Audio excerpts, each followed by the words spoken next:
पाटोदा तालुक्यातील पत्रकारांच्या वतीनं दरवर्षी दर्पण दिन अर्थात पत्रकार दिन विविध सामाजिक उपक्रमांनी साजरा करण्यात येत असतो।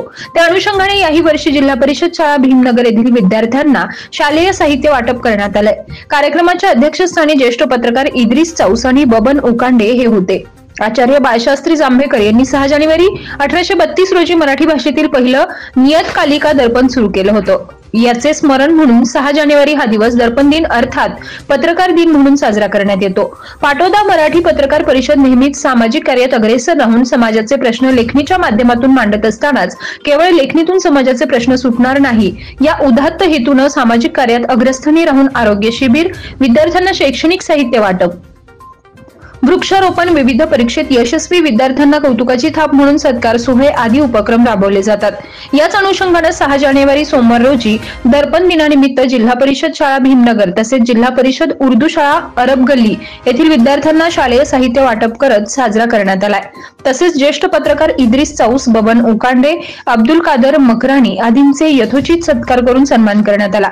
यावेळी पत्रकार संजय सानप यांना बीड पत्रकार संघाच्या वतीनं दर्पणकार पुरस्कार जाहीर झाल्याबद्दल सत्कार करून शुभेच्छा देण्यात आल्या।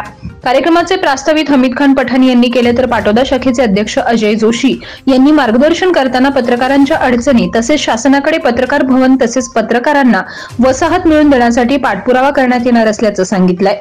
यावेळी पत्रकार बांधव मोठ्या संख्येने उपस्थित होते। आज दर्पण दिनानिमित्त आचार्य बाळशास्त्री जांभेकरांनी जो दैनिक सुरू केलं होतं दर्पण, या दर्पण दिनानिमित्त सर्व पत्रकारांचा सन्मान करण्यात आला।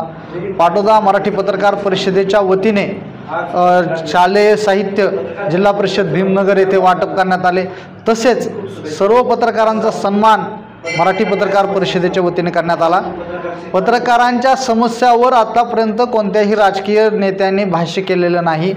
पाटोदा तालुका पत्रकार परिषदेच्या वतीने मागणी करण्यात येते की पाटोदा शहरात सोलापूरच्या धर्तीवर जसं सोलापूरमध्ये सर्व पत्रकारांची वेगळी वसाहत आहे तशी पाटोदा शहरात पण एक वेगळी वसाहत शासनाने निर्माण करावी आणि त्या जो पत्रकार समाजसेवेसाठी स्वतःचं आयुष्य खर्च करतो त्यासाठी स्वतःच्या हक्काचे घर मिळवण्यासाठी शासनाने पत्रकाराला मदत करावी, मानधन सुरू करावं। अधिस्वीकृती सदस्य म्हणून पत्रकारांचे जे 8 ते 10 वर्षापासून कार्य करत आहेत त्यांना अधिस्वीकृती सदस्य म्हणून त्यांची नेमणूक करावी।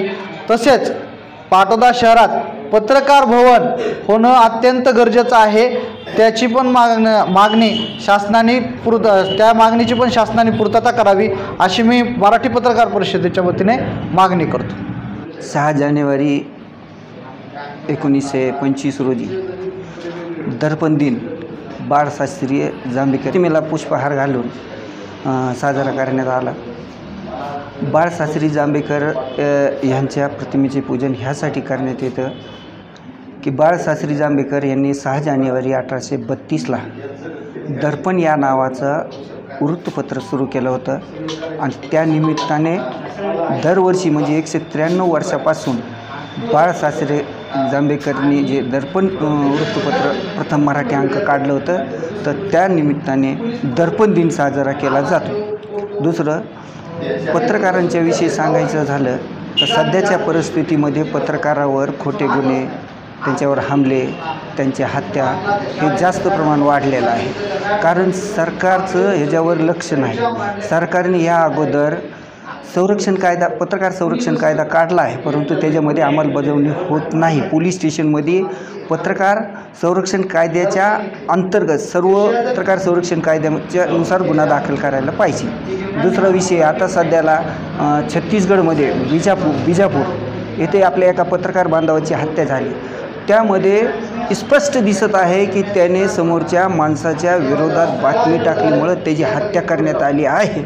कारण की आमचे सर्वसर्वे मराठी पत्रकार परिषदचे विश्वस्त एस.एम. देशमुख सर हे एखाद्या पत्रकाराला काटा बी टोचला तर ते फार विचारपूर्वक काटा का टोचला, त्याच्या का त्या माणसाला त्रास झालं, त्या माणसाची चुकी नसली तर त्याच्या बाबतीत एस.एम. देशमुख सर पार महाराष्ट्रात सरकार काय दिल्लीवरून सर आवाज उचलतात म्हणून त्यांनी छत्तीसगडमध्ये बिजापूर येथील ज्या पत्रकार बांधवाची हत्या झाली त्याच्याबाबत आवाज उचलला आणि पाटोदा मराठी पत्रकार परिषदेच्या वतीने आम्हीसुद्धा त्याचं जाहीर निषेध करतो। आणि ह्यापुढे सुद्धा पत्रकारावर कधी हल्ले होत असेल आणि खोटे गुन्हे दाखल होत असेल तर सरकारने सखोल चौकशी करून ह्याच्यावर अभ्यास करून हे रद्द करून पत्रकारावर जे खोटे गुन्हे दाखल करत असतील त्यांच्यावर गुन्हा दाखल करावा. आणि दुसरा विषय असा आहे की जे 10-15 वर्षापासून पत्रकारिता करतात, आपली जीवाची पर्वा न करता, आपल्या घरदाराचे विचार न करता पत्रकारी समाजसेवेसाठी जे करतात त्यांना अधिकृत सदस्य म्हणून त्यांची नोंदणी करावी, हे पाटोदा तालुका मराठी पत्रकार परिषदच्या वतीने मागणी आहे. नमस्कार. JS न्यूज चॅनेलला लाईक करा, सबस्क्राईब करा व बेल आयकॉन दाबायला विसरू नका.